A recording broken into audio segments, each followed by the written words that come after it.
नमस्कार साथियों, मैं अतुल भारत और आपके सामने आप देख पा रहे हैं कक्षा 8 की जो सामाजिक विज्ञान की पाठ्य पुस्तक है संसाधन एवं विकास, उसका पाठ 5 मानव संसाधन है। तो जो मानव संसाधन है ये पुरानी जो पुस्तिकाएं हैं उनमें पार्ट 6 भी है, तो आपको कंफ्यूज नहीं होना है पार्ट 5 या पार्ट 6 के आधार पर।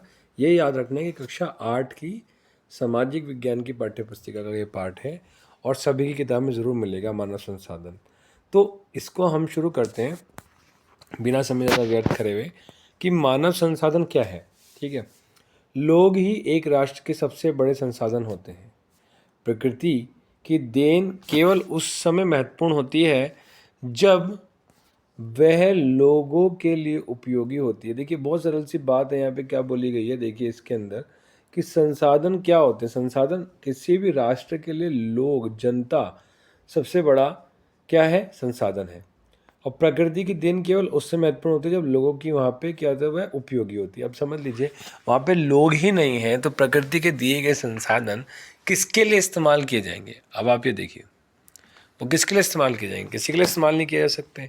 तो उसके लिए बहुत महत्वपूर्ण है और लोग अपनी आवश्यकताओं और योग्यताओं से उसे संसाधन में परिवर्तित कर देते हैं। अर्थात कि समझ लीजिए कि भाई ये कोई वृक्ष है, ठीक है। अब समझ लीजिए कि ये कोई एक वृक्ष है, ठीक है।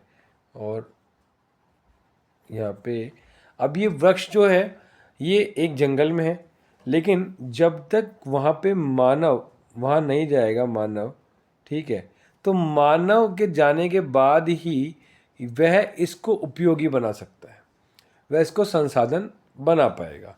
तो स्वस्थ स्वास्थ्य है, शिक्षित और अभिप्रेरित लोग अपनी आवश्यकताओं के अनुरूप संसाधनों का क्या करते हैं, विकास करते हैं। तो इस प्रकार मानव संसाधन ही अंतिम संसाधन है। अन्य संसाधनों की भांति मानव संसाधन विश्व में समान रूप से वितरित नहीं है। अपने शैक्षिक स्तर, आयु और लिंग में वे एक दूसरे से भिन्न हैं। उनकी संख्या और लक्षण भी बदलते रहते हैं। ठीक है, देखिए, अन्य साधनों की भांति मानव संसाधन विश्व में समान रूप से वितरित नहीं है। जैसे आपको पता है किसी देश में आज जनसंख्या कम है, किसी देश में जनसंख्या ज़्यादा है। आपको पता है कि इंडिया जो है, इंडिया की विश्व में सबसे ज़्यादा जनसंख्या है, ठीक है। तो पहले चाइना की थी, अब इंडिया की हो गई है ऑफिशियल रूप से। तो आप ये देखिए कि हमारे पास सबसे ज़्यादा मानव संसाधन है। अपने शैक्षिक स्तर, आयु और लिंग में वे एक दूसरे से भिन्न है। भिन्न मतलब अलग है। उनकी संख्या और लक्षण भी बदलते रहते हैं। अब देखिए यहाँ पे एक छोटी सी कहानी है कि मेरे विद्यालय में 50 बच्चे हैं, 500 बच्चे हैं, मेरे गांव में 1000 लोग हैं, ठीक है। यहाँ टीचर बोलती है आपके विचार से विश्व में कितने लोग हैं। मेरी कक्षा में 30 बच्चे हैं, विश्व में लगभग 6.6 अरब लोग हैं। 1 अरब में कितने शून्य होते हैं, इस संख्या को आप कैसे लिखेंगे। ये सारी बातें इस कहानी में है। तो प्रधानमंत्री कौशल विकास योजना को 2015 में 1 करोड़ भारतीय युवाओं को 2016 से 2020 तक प्रशिक्षित करने के उद्देश्य से शुरू की गई। मतलब प्रधानमंत्री जी हैं, ठीक है, हमारे देश के प्रधानमंत्री हैं। तो प्रधानमंत्री जो भी योजना चलाई जाती है उसको पीएम होता है कि पीएम, ठीक है। और उसके बाद में क्या है, कौशल विकास योजना, PMKYV, ठीक है, या PKYVY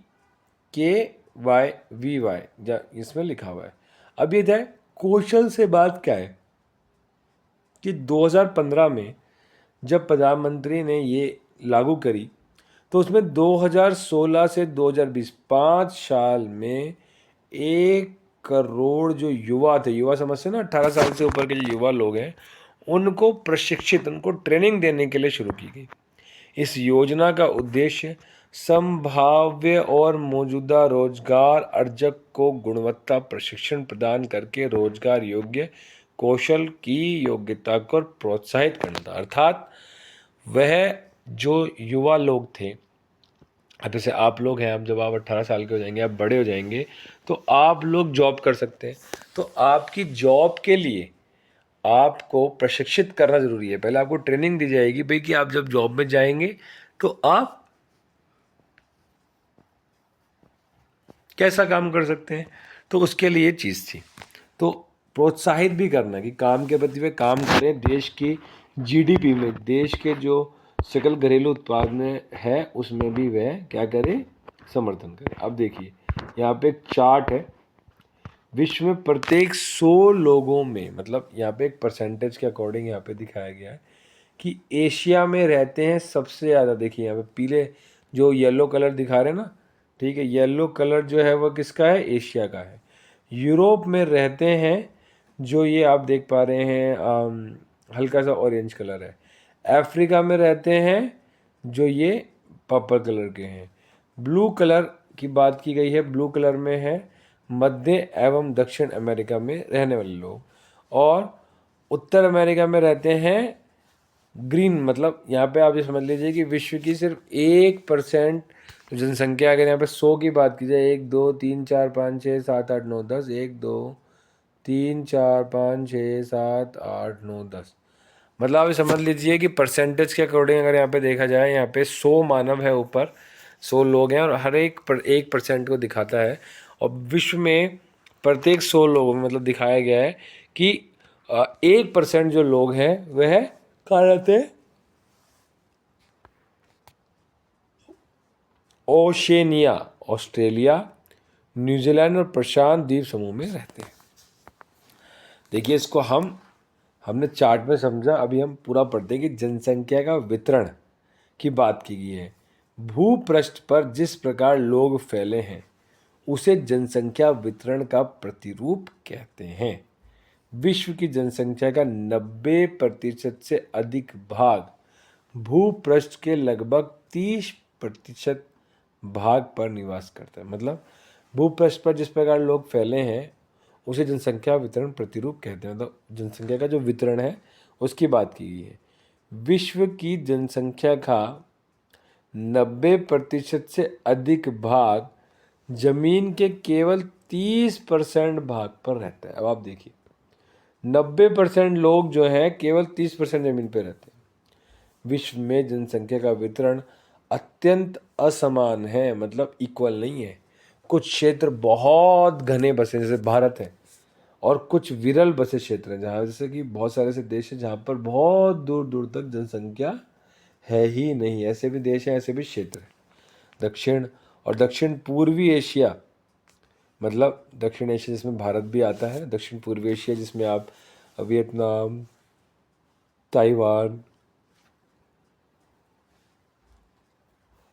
आशियान की कंट्रीज को देख पाते हैं, मलेशिया वगैरह, और यूरोप और उत्तर पूर्व, दक्षिण और दक्षिण पूर्वी एशिया, यूरोप और उत्तर पूर्वी उत्तरी अमेरिका घने बसे क्षेत्र हैं। मतलब जो सार्क की, जैसे भी मैंने आपको बताया कि दक्षिण का जो हिस्सा है एशिया का दक्षिणी भाग जिसमें भारत भी आता है और हमारे सार्क की कंट्रियां हैं, आसियान की कंट्रियां हैं, उसके साथ साथ में यूरोप और उत्तर पूर्वी उत्तर अमेरिका क्या है, घने बसे क्षेत्र हैं।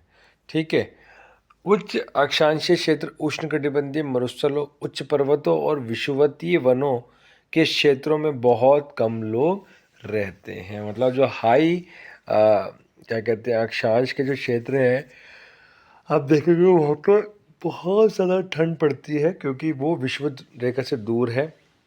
उष्णकटिबंधीय जो मरुस्थल है, जहाँ पर बहुत ज़्यादा मरुस्थल है, रेगिस्तान है वहाँ पर, उच्च पर्वतों पर, और विषुवतीय वनों के क्षेत्र में, मतलब जहाँ विषुवत के आसपास जहाँ वन है, बहुत घने घने वन है, वहाँ पे बहुत ज़्यादा लोग नहीं रहते क्योंकि वहाँ पे जो होता है मौसमी जो घटनाएं होती हैं, और आपको पता है कि वहाँ पे अत्यधिक घने जंगल होने के कारण बहुत ज़्यादा लोग वहाँ पे अंदर नहीं रह सकते हैं। तो विषुवत वृत्त के दक्षिण की अपेक्षा विषुवत वृत्त के उत्तर में बहुत अधिक लोग रहते हैं। ये भी आपको ध्यान रखना है। पहले तो आपको ये भी पता होना चाहिए कि जो ये अर्थ है इसके बीच से जो रेखा गई है विषुवत रेखा, इसके ऊपर वाला उत्तरी गोलार्ध है, आपको पता है, नॉर्थ, और नीचे दक्षिणी वाला साउथ है। तो पहले तो लैंड भी सबसे ज़्यादा ऊपर के क्षेत्र में है। अब जब ज़्यादा ज़मीन भी ऊपर होगी तो लोग भी ज़्यादा वहीं रहेंगे, और ज़्यादातर जो लोग हैं, ठीक है, वह भी उत्तरी गोलार्ध में ज़्यादा रहते हैं। जो यहाँ पे लिखा गया है कि विश्व की कुल जनसंख्या उत्तर में अधिक लोग रहते हैं, ठीक है, दक्षिण की अपेक्षा। और विश्व की कुल जनसंख्या के लगभग 3/4 लोग 2 महाद्वीपों एशिया और अफ्रीका में रहते हैं। आप यहाँ पे देख भी सकते हैं, ठीक है, एशिया और अफ्रीका की बात की गई है, और एशिया और अफ्रीका में आप देख सकते हैं कि एशिया और अफ्रीका में, ठीक है, येलो और पर्पल कलर में जो है इसमें सबसे ज़्यादा लोग रहते हैं। इन विश्व के 60% लोग केवल 10 देशों में रहते हैं। मतलब जितनी जनसंख्या है उसका आधे से भी ज़्यादा केवल 10 ही देशों में रहते हैं। इन सभी देशों में 10 करोड़ से अधिक लोग रहते हैं। मतलब इन सभी देशों में 10 करोड़ से अधिक लोग रहते हैं, ये भी बताया गया है। यहाँ पे एक चार्ट भी आप देख सकते हैं, उसमें चीन सबसे ज़्यादा, उसके बाद भारत, फिर अमेरिका, फिर इंडोनेशिया और ब्राज़ील, इस प्रकार से पाकिस्तान, बांग्लादेश, नाइजीरिया, रूस और जापान की बात की गई। देखिए रूस विश्व का सबसे बड़ा देश होने के बाद भी जनसंख्या के आधार पर आप देखेंगे कि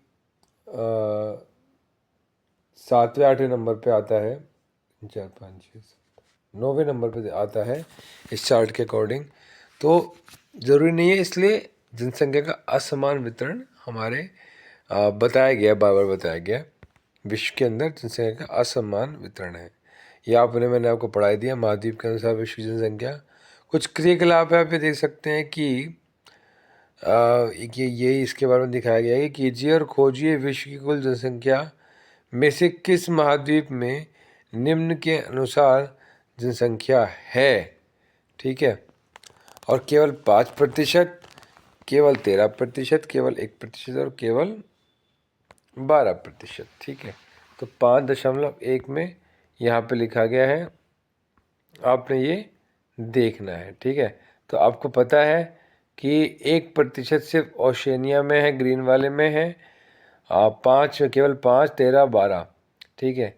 तो 13% और 12% अगर आप देखेंगे तो यूरोप में देखिएगा आपको 5% आपको लाल वाले दिख रहे हैं, उत्तर अमेरिका में रहते हैं, जो उत्तर अमेरिका में यूएसए भी है, कनाडा भी है, ठीक है।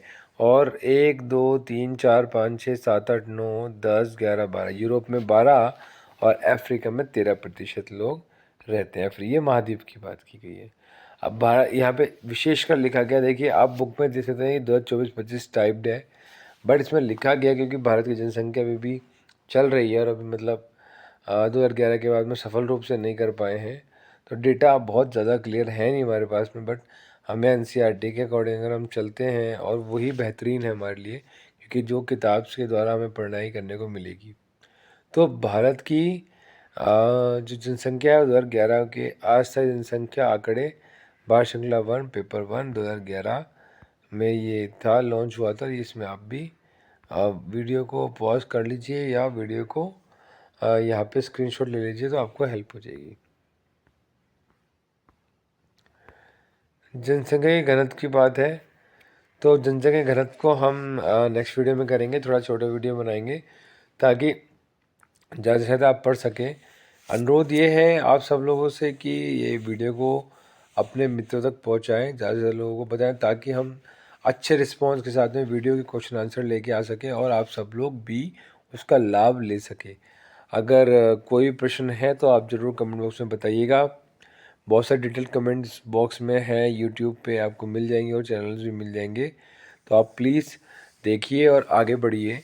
अपने घर में रहिए, मस्त रहिए, व्यस्त रहिए। जिनके भी एग्ज़ाम है उन सभी लोगों के लिए है कि जो भी बच्चे ध्यान करते हैं, सहयोग करते हैं, वे अपने घर में ज़रूर 5-10 मिनट ध्यान करें सुबह और 5-10 मिनट ध्यान करें शाम को।